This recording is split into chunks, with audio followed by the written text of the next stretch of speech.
தேவனுடைய சபையே, உன்னுடைய மரணத்தை ஜெயமாக விழுங்க வல்லவர் உன் நடுவில் இருக்கிறார். நீ எந்த விஷயத்தில் எனக்கு போச்சு, சாவுக்கு எதுவாக இந்த சிச்சுவேஷன்ஸ் இருக்குது, உன்னுடைய ஃபினான்ஸாக இருக்கலாம், உன்னுடைய ஹெல்த்தாக இருக்கலாம், உன்னுடைய குடும்பமாக இருக்கலாம், எந்த சிச்சுவேஷன் உனக்கு சாவுக்கு எதுவாக இருக்கிறது, ஆண்டவர் சொல்லுகிறார் அதை என்னால் உயிர்ப்பிக்க முடியும். ஆண்டவர் சொல்லுகிறார் லாசருவை உயிர்ப்பித்த தேவன். ஆனால் அதற்கு ஒரு ரீசன் இருந்துச்சு. லாசருவை உயிர்ப்பிக்கிறதுக்கு ஒரு காரணம் இருந்துச்சு. அந்த குடும்பமே அன்பை அப்படி பொழிந்தாங்க. இல்லை, இயேசுவின் சிநேகிதனாகிய லாசரு அவரை நேசித்து அவருடைய பாதத்தில் உட்கார்ந்து கேட்டுக்கொண்டிருந்ததான மரியாள், அவங்க அதாவது அந்த ஊரே எருசலேமுக்கு போனார். ஊரே அவருக்கு விரோதமாய் பேசின பொழுது அவரோ பெத்தானியாவிலே போய் தங்கி இருந்துட்டு வந்தார். அப்படி அவருக்கு இளைப்பாறுதல் கொடுக்கிறவர்களாய் ஆண்டவர் இன்றைக்கு கேட்கிறார், உனக்கு உன்னுடைய சாவுக்கு ஏதுவான நிலைமைகளை நான் எதற்காக உயிர்ப்பிக்க வேண்டும்? இயேசு கிறிஸ்து பாதாள பரியந்தம் தாழ்த்தப்பட்டார், ஏன்னா அவர் வான பரியந்தம் உயர்த்தப்படுவதற்காக. ஆனால் அவருக்கு ஒரு பர்பஸ் இருந்துச்சு, எல்லாரையும் தன் பக்கம் இழுத்து கொள்ளும்படிக்கு. இன்னைக்கு உன் வாழ்க்கையின் நோக்கம் என்ன? நான் எதுக்காக உனக்கு அந்த காரியத்தை செய்யணும்? ஆண்டவர் கேட்கிறார். நீ ஒரு விஷயத்திற்காக ஏங்கிட்டு இருக்கியே, தவித்து கொண்டு இருக்கிறாயே, பயப்படாதே. ஆண்டவர் சொல்றாரு, ஒரு முறை மரணத்தை கண்ட இயேசு கிறிஸ்து இனி மரிப்பதில்லை. அதை உயிர்ப்பிச்சிட்டார்னா, அவர் திருப்பி கொடுத்துட்டார்னா அதுல திரும்ப அந்த நஷ்டம் இல்லை. ஆனா அந்த நோக்கம் என்ன? எதற்காக நீ கேட்டுக்கொண்டிருக்கிறாய்? பயப்படாத, சந்தேகப்படாத. ஆண்டவர் கேட்கிறார், உன் வாழ்வின் நோக்கம் என்ன? நீ என்ன பலியாய் செலுத்தி கொண்டிருக்கிறாய்? இன்னைக்கு வர்ஷிப் டைம்லையும் கேட்ட அதே வார்த்தை தான். பலியாக உன்னை மறிக்க ஒப்பு கொடுத்தாயா? ஆண்டவருக்கு பிரியமான பலி ஜீவ பலி இல்லை, அந்த 2 காசு போட்ட விதவை ஆண்டவர் தனக்குள்ளது எல்லாவற்றையும் ஆண்டவரிடத்துல கொடுத்தா. பாவியான ஸ்திரீ விலையேற பெற்ற பரிமள தைலத்தை தேவனுடைய பாதத்திலே ஒப்பு கொடுத்தாள். ஆண்டவர் உண்மையாகவே சிலரை குறித்து ரொம்ப வருத்தப்படுறார். எதில் நீ சாக்ரிஃபைஸ் பண்ணுற? உன்னுடைய தூக்கத்தை விட முடியுதா? உன்னுடைய சாப்பாட்டை விட முடியுதா? உன்னுடைய கோபத்தை விட முடியுதா? நேரத்தை ஆண்டவருக்கு கொடுக்க முடிகிறதா? எதில் நீ சாக்ரிஃபைஸ் பண்ணுற? ஏன்னா இயேசு கிறிஸ்துவே தம்மை பிதாவுக்கு சுகந்த வாசனையான பலியாக ஒப்பு கொடுத்தது நிமித்தமாய் எல்லாவற்றிற்கும் மேலாக பிதா அவரை உயிர்ப்பித்தார். நீ எதில் உன்னை பலியாக? ஆபிரகாம் ஆசீர்வாதம் நமக்கு வேணும், இந்த வருஷம் முற்பிதாக்களின் ஆசீர்வாதம்.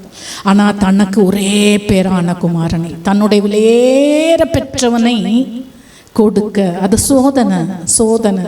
இன்றைக்கு ஆண்டவர் நிறைய இங்கே இருக்கிற அநேகரை குறித்து ஆண்டவர் உண்மையாக துக்கப்படுகிறத நான் பார்க்குறேன்.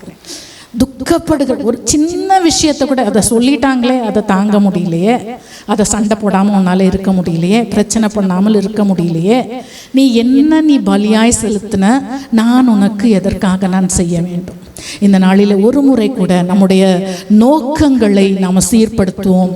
அதாவது என்னுடைய குறிக்கோள் இந்த ஓட்டத்தை ஓடி நான் இதை முடிக்கணும்னு இருந்துச்சுன்னா அது மட்டும்தான் உன்னுடைய ட்ராக்காக இருக்கும். அந்த ஒரு ட்ராக்ல மாத்திரம்தான். சுற்றி என்ன பேசட்டும், என்ன செய்யட்டும், எவ்வளோ பிரச்சனை இருக்கட்டும், ஐயோ நான் இதில் உட்காந்தேன்னா சரியாக இருக்காதே, ஓடி முடித்து விடுவேனே. இந்த வருஷத்துல உன்னுடைய நோக்கம் என்ன? இன்னும் நீ மரணத்தை நோக்கி நம்ம எல்லாரும் போயிட்டு இருக்கிறோம். வாழ்நாள் குறுகின மனுஷர் நாம்.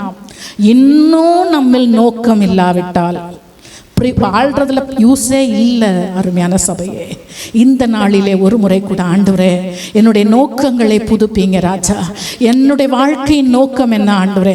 ஒரு நாள் தயவு செய்து வேஸ்ட் பண்ணிடாதீங்க. சர்ச்சில் உங்களுக்கு உண்மையாக ஆப்பர்ச்சுனிட்டிஸ் திறந்திருக்கு. சும்மா உட்காந்துட்டு இன்னும் நீ வந்து செய்யு உங்களை பிடிச்சி வெத்தலை பார்க்க வச்சு கூப்பிடுவோம்லாம் எதிர்பார்த்துட்டு இருக்காதீங்க. நான் செய்கிறேன், நான் ஆண்டவருக்காக இதை செய்கிறேன், நான் அதை பண்ணுகிறேன், இதை செய்கிறேன். உற்சாகமாய் தேவனுக்காக நாம பிரயாசப்படுவோம். ஒரே ஒரு வாழ்க்கை, இன்னும் எத்தனை வருஷங்கள்னு தெரியாது. ஆண்டவர் சொல்லுகிறார், நான் செய்ய ஆயத்தமா இருக்கிறேன். ஏன் செய்யணும்? எதற்காக செய்யணும்? அதற்கு உன்னுடைய பக்கத்துல உன் சைட்ல என்ன இருக்கு? ஆண்டவர் ஓட்ட பாத்திரத்துல கிருபை ஊற்றுகிறவர் இல்லை. ஆண்டவரே உமக்கு நன்றி ராஜா. இந்த நாளிலும் கூட சர்ச்சுக்கு நீங்கள் கொடுத்த இந்த எச்சரிப்பின் சத்தத்திற்காக உமக்கு நன்றி கர்த்தாவே. ஆண்டவரே நீங்கள் உண்மையாகவே அவ்வளோ, அதாவது கை நிறைய நீங்கள் ஆசீர்வாதங்களை வைத்திருக்கிறீங்க ராஜா. ஆண்டவரே சாவுக்கு எதுவான எங்கள் எல்லாவற்றையும் ஆண்டவரே நீங்கள் திருப்பி கொடுக்க வல்லமை உள்ளவர் என்று நீங்கள் சொல்லியிருக்கிறீங்க ராஜா. ஆனால் ஆண்டவரே அதுக்கு எங்களிடத்துல ஆயத்தம் வேணும். எங்களிடத்துல ஆண்டவரே பலி வேணும், ஜீவ பலி. ஜீவ பலி எங்கள் விருப்பம் அல்ல ஆண்டவரே. நாங்கள் இதற்காக அழைக்கப்பட்டிருக்கிறோம், இதற்காக பிடிக்கப்பட்டிருக்கிறோம் என்று சொல்லி ஆண்டவரே கர்த்தாவே நாங்கள் ஆண்டவரே எங்களை பலியாக ஒப்பு கொடுத்து ஆண்டவரே தேவையற்ற வார்த்தைகள், எங்களுடைய புகழும் எங்களுக்கு வேண்டாம் ஆண்டவரே. ஆண்டவரே எங்களை குறித்த நிந்தனையும் எங்களுடைய இருதயத்தில் நாங்கள் ஏற்றுக்கொள்ளாதபடிக்கு எங்களுக்கென்று நியமித்த ஓட்டத்தை ஆண்டவரே இயேசு கிறிஸ்துவை நோக்கி ஓடி முடித்து விட ஆண்டவரே நாங்கள் சீக்கிரமா உங்களை பார்க்க போறோம் ராஜா. அன்னைக்கு உண்மையும் உத்தமமான ஊழியக்காரனே, நீ கொஞ்சத்திலே உண்மையாயிருந்தாய், நான் உன்னுடைய எஜமானுடைய சந்தோஷத்துக்குள் பிரவேசி என்கிறதான அந்த சத்தம் எங்களுடைய காதுகளில் கேட்க செய்யுங்க ராஜா. தூசியை உதறிவிட்டு கர்த்தாவே நாங்கள் எல்லாரும் இந்த உலகத்திற்குரியவர்கள் அல்ல ஆண்டவரே. உலகத்தின் தூசிகளை உதறிவிட்டு ஆண்டவரே எங்களை பலியாக ஒப்பு கொடுத்து எங்களுடைய ஓட்டத்தை ஓடி முடிக்க உதவி செய்யுங்க. இவ்வளோ நேரம் ஆண்டவரே வர்ஷிப் அருமையாய் நீங்கள் பொறுப்பெடுத்ததற்காக பரிசுத்த ஆவியானவரே உமக்கு நாங்கள் நன்றி செலுத்துகிறோம் ஆண்டவரே.